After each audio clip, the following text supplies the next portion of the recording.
بسم اللہ الرحمن الرحیم۔ السلام علیکم۔ شروع اللہ کے نام سے کرتا ہوں جو بڑا مہربان اور نہایت رحم کرنے والا ہے۔ تو بھائیوں، ہم نے اس سے پہلے آپ صلی اللہ علیہ وآلہ وسلم کی پرورش کے بارے میں پڑھا تھا۔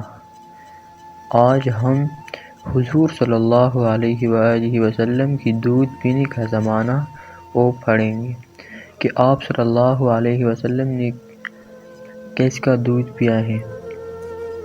تو سب سے پہلے آپ صلی اللہ علیہ وسلم نے اپنی والدہ کی دودھ پیا ہے، اور پھر چند دن بعد ابو لہب کی باندی سویبہ نے دودھ پلایا۔ اس کے بعد یہ دولت حلیمہ سعدیہ رضی اللہ تعالی عنہا کے حصے میں آئی۔ سویبہ اس وقت وہ آزاد تھی۔ تو سوال یہ آتا ہے کہ ابو لہب کی باندی تھی تو آزاد کیسے ہو گئی؟ تو جب سویبہ نے اپنے آقا ابو لہب کو حضور صلی اللہ علیہ وسلم کے پیدا ہونے کی خبر دی تو ابو لہب نے بھتیجے کے پیدا ہونے کی خوشی میں سویبہ کو آزاد کر دیا تھا۔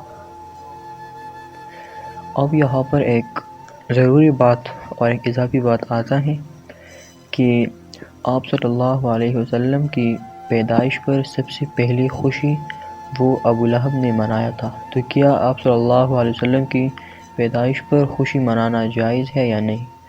تو آپ صلی اللہ علیہ وسلم کی پیدائش پر خوشی منانا یہ ابو لہب کا طریقہ ہے، اور جو لوگ آپ صلی اللہ علیہ وسلم کی پیدائش پر خوشی مناتے ہیں تو وہ ابو لہب کے پیروکار ہیں، کیونکہ آپ صلی اللہ علیہ وسلم نے اپنی پیدائش پر کبھی خوشی نہیں منائی ہے، نہ صحابہ کرام نے منائی ہے، نہ تابعین نے اور نہ تبع تابعین نے، کسی نے بھی نہیں منایا ہے۔ جتنے بھی خلفائے راشدین گزرے ہیں کسی نے بھی نہیں۔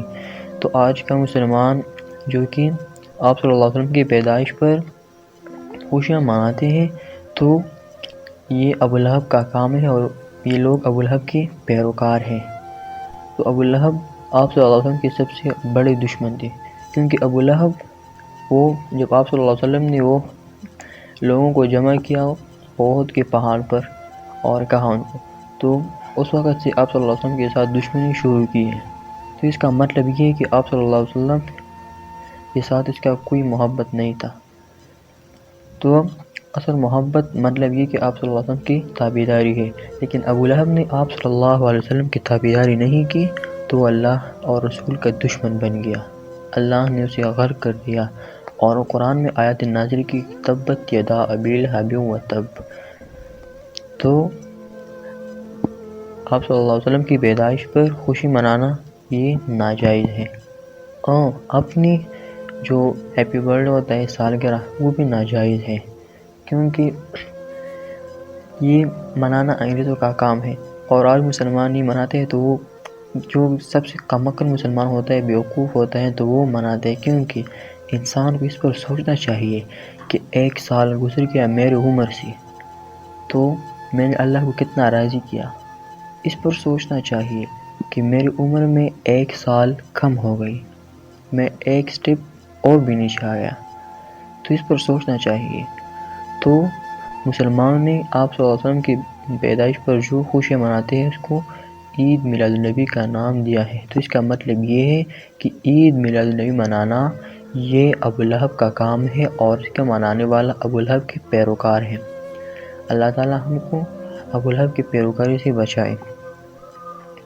تو اس میں کچھ اضافی باتیں تھی، اب اپنی بات کی طرف واپس آتے ہیں۔ تو اب سوال یہ تو ہے کہ آپ صلی اللہ علیہ وسلم کی والدہ، تو آپ صلی اللہ علیہ وسلم جب 6 سال کی تھی تو وہ وفات پا گئی، تو اور عورتوں نے آپ صلی اللہ علیہ وسلم کو کیوں دودھ پلایا؟ تو عرب کے بڑے لوگوں کا عام قاعدہ تھا کہ بچوں کو دودھ پلانے کے لیے قرب و جوار کے دیہات میں بھیج دیا کرتے تھے، تاکہ جسمانی صحت میں ترقی ہو اور زبان بھی صاف ہو جائے، کیونکہ شہروں کی زبان باہر کے آدمیوں کے ملنے جلنے سے صاف نہیں رہا کرتی۔ تو اس وجہ سے وہ آپ صلی اللہ علیہ وسلم نے 2 عورتوں کا دودھ پیا۔ حلیمہ سعدیہ رضی اللہ تعالیٰ حضور صلی اللہ علیہ وسلم تک کیسے پہنچی یہ سوال بھی آتا ہے وہ تو ٹھیک ہے، سویبہ تو ابو لہب کی باندھی تھی، لیکن حلیمہ سعدیہ وہ کیسے پہنچی؟ چونکہ اس قبیلے کی عورتیں عام طور سے قریش کے بچوں کو دودھ پلایا کرتی تھی اور سال میں 2 مرتبہ اسی عادت سے مکہ آیا کرتی تھی کہ جو بچے پیدا ہوئے ہوں ان کو دودھ پلانے کے لیے لے آئے۔ اسی وجہ سے اپنے قبیلے کی عورتوں کے ساتھ حلیمہ رضی اللہ تعالی عنہ بھی طائف سے چل کر مکہ آئی تھی۔ پھر چونکہ حضرت حلیمہ رضی اللہ تعالی عنہ کی دودھ کم تھا لہٰذا خوشحال لوگوں کے بچوں کو تو لے نہ سکی۔ حضرت کی خدمت کے ساتھ ان کے ہاتھ لگ گئی، کیونکہ حضرت محمد صلی اللہ علیہ وسلم بھی یتیم تھے، زیادہ انعام و اکرام کی توقع بھی نہ تھی، لیکن پھر بھی حلیمہ سعدیہ نے کیا کہا کہ مجھے دے دو، میں اس کو دودھ پلاؤں گی۔ حالانکہ اس کی گود میں جو بچہ تھا اس کا بھی دودھ اس کے لیے بھی کافی نہ تھا، لیکن اللہ نے اس کی قسمت میں یہ سعادت لکھی تھی۔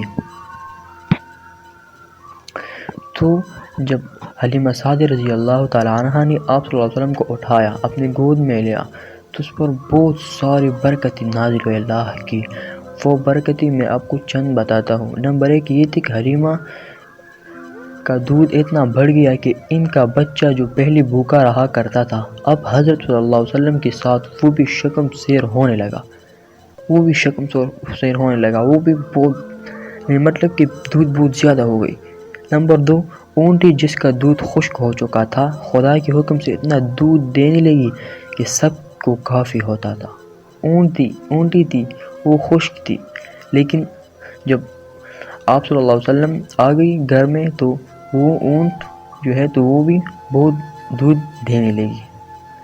نمبر 3 حضرت حلیمہ رضی اللہ تعالی عنہ ایک خچر پر سوار ہو کر آئی تھی جو بہت کمزور اور دبلا تھا اور سب سے پیچھے چلتا تھا، لیکن واپسی میں حضور صلی اللہ علیہ وسلم کے قدموں کی بدولت خدا کے حکم سے ایسا چست اور تیز ہو گیا کہ سب کے آگے چلنے لگا۔ سب حیران ہو گئے کہ یہ کیسی ہم سے آگے چلے گئی۔